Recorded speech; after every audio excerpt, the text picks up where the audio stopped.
Voilà, je vous retrouve ici dans les locaux de l'Académie d'agriculture à Paris pour parler de nouvelles technologies. Bruno Tisser, bonjour.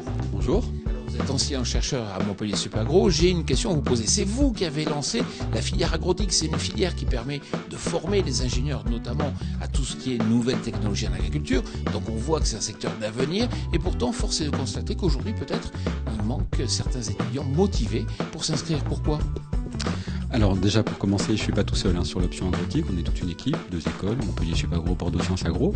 Et puis ensuite, on arrive quand même à recruter des étudiants, mais c'est vrai que force est de constater que ce sont des petits effectifs. Alors pourquoi ? Mon analyse, il y a plusieurs raisons naturellement. La première, je pense que c'est qu'on forme sur un champ qui est à l'interface entre les nouvelles technologies et l'agriculture et l'environnement. Et que finalement, il n'y a pas de filière claire pour les étudiants. Et donc, quelque part, ça leur fait peur. C'est moins rassurant qu'une filière clairement identifiée, avec des entreprises qui appartiennent clairement à ce domaine. Ça, je pense, c'est la première raison. Et puis ensuite, il y a une autre raison, je pense, qui est peut-être plus, on va dire, structurelle, c'est le fait que nos étudiants, malgré tout, sont peu intéressés par ces technologies appliquées à l'agriculture et l'environnement. Donc ils sont plus motivés par des filières, on va dire, environnementales strictes, écologie ou production végétale. Et c'est difficile, quelque part, de leur faire comprendre que on peut aussi produire autrement, on peut aussi imaginer d'autres agricultures, on peut aussi imaginer veiller sur l'environnement grâce aux nouvelles technologies et grâce finalement à des outils qui peuvent être sophistiqués. Alors je dirais que ça, c'est pas propre à notre domaine. J'ai l'impression que c'est un mouvement. J'en discutais il y a 2 mois avec un collègue allemand, et ils sont confrontés exactement au même problème. Sur les filières, on va dire techniques ou d'ingénierie, ils ont du mal à recruter des étudiants qui sont plus, on va dire, attirés par la gestion de l'eau, la gestion de l'environnement, la gestion de l'écosystème, la gestion de l'environnement d'une manière générale. Donc ça, c'est une tendance forte chez les jeunes.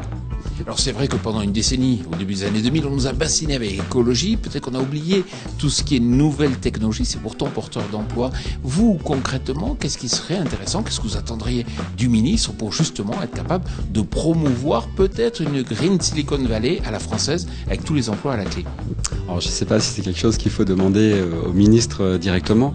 En tous les cas, si on revient à la source du problème, clairement ce qui est en train de se passer, c'est que il y a la communauté de scientifiques qui travaillent en fait sur l'agroécologie ou sur l'agronomie et la communauté dans laquelle je fais partie, qui travaille plus sur les nouvelles technologies appliquées à l'agriculture.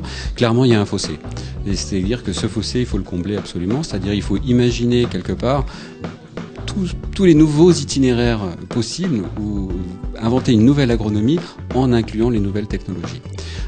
Alors pour ce faire, moi je pense que notre projet en Languedoc-Roussillon et à côté de Montpellier, Montpellier Supagro a un domaine viticole.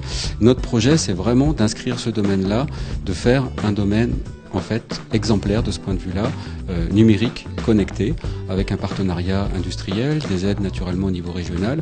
Et le challenge, c'est aussi d'y associer naturellement les agronomes, les agroécologues, pour voir en gros comment on peut imaginer de nouveaux itinéraires ou comment on peut améliorer les itinéraires sur la base de ces nouvelles technologies et en évaluer naturellement l'impact et surtout les aspects, que ce soit social, environnemental, économique et de la production.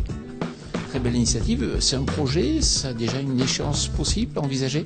Alors pour le moment ça reste un projet, on est en train de voir un petit peu les partenaires qui pourraient être identifiés, on est en train de voir également le type d'action et le mode de financement, mais ça pourrait aller très vite parce qu'il y a une volonté claire politique au niveau du Languedoc-Roussillon, pour citer cette région-là, et au niveau de l'agglomération de Montpellier, vraiment de s'inscrire dans des stratégies.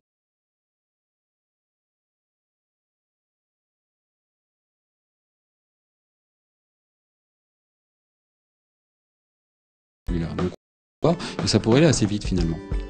Bruno Tisser, merci beaucoup. Merci.